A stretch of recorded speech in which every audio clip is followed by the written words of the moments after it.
আমরা স্বাগত Madhumati bank road two পার্লামেন্টে। দর্শক, আমরা এবার জেনে নেব নির্বাচন নিয়ে তারুণ্যের নানা ভাবনা, তাদের নানা প্রত্যাশার কথা।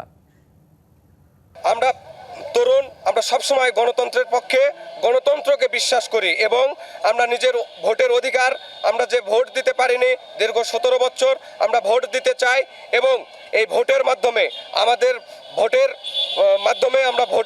মাধ্যম দিয়ে আমরা বিপ্লব তৈরি করতে চাই এবং আগামীতে জনগণের সরকার প্রতিষ্ঠিত করতে চাই। আমরা মূলত সরকার দেখতে চাই গণতন্ত্রকামী সরকার, যে সরকার গণতন্ত্রের কথা বলবে, যারা আমাদের তরুণদের কথা বলবে এবং ছাত্রদের কথা বলবে। যোগ্য প্রার্থী বিবেচনা করে যে দেশের অন্তত ভালো বুঝবে, দেশের প্রতি একটা ন্যায় কর্তব্য পরায়ণ আছে এবং যে কথার মানে জবাবদিহিতা যে দিতে পারবে এবং কথার যৌক্তিকতা আছে, শুধু বললেই হবে না, সে কথাটাকে কাজেও প্রমাণিত করে, এরকম যার মধ্যে মানসিকতা আছে। আমার মনে হয় এরকম একটা মানুষকে যদি আমরা যোগ্য প্রার্থী হিসেবে বিবেচিত করতে পারতাম তাহলে আমার মনে হয় ভালো হতো। আমরা এমন একজন প্রার্থীকে চাই বা আমরা এমন প্রার্থীকে নির্বাচিত করব যারা জনমতের অগ্রাধিকার দেবে, যাদের মধ্যে জবাবদিহিতার মন মানসিকতা থাকবে। আমরা এখন চাচ্ছি যে আমাদের নিরপেক্ষ সরকার, আমরা স্টুডেন্টরা যেন স্বাধীনভাবে চলতে পারি, স্বাধীনভাবে যেন কথা বলতে পারি। আমরা চাই আমাদের সরকারটা যেন আমাদের দেশের জনগণের কথা ভাবে, আমাদের স্টুডেন্টদের কথা যেন আগে ভাবে, আমাদের যেন বেশি প্রাধান্য দেয়।